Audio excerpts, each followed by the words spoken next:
Abba keenya maaliif gaddisiisna ani adeeffadhu maalumaaf daganna.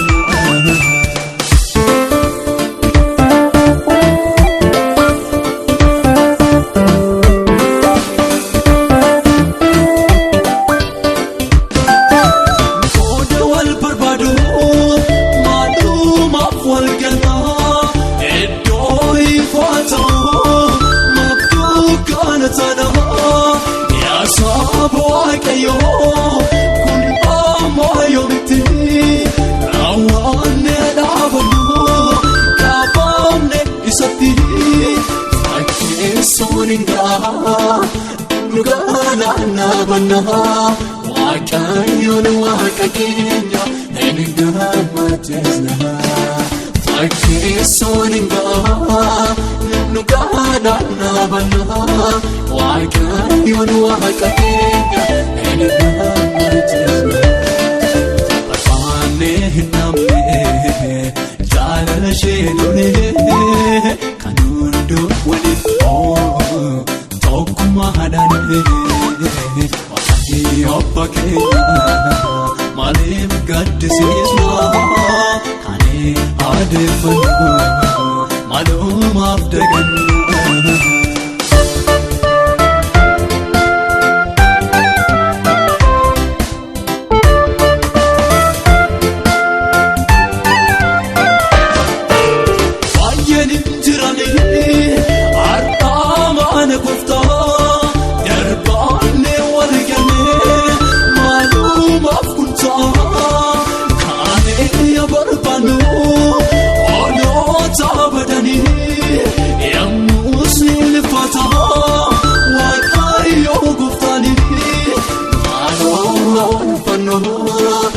Afandira kesa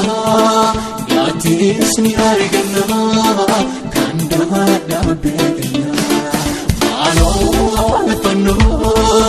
afandira kesa gatis ni argana kanda dabena afane namne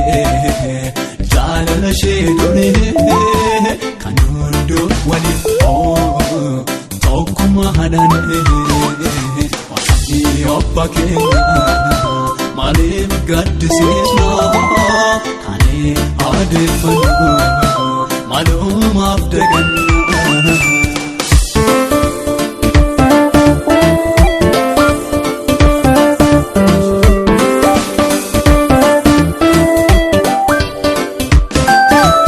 Akka sibiila doomaa kan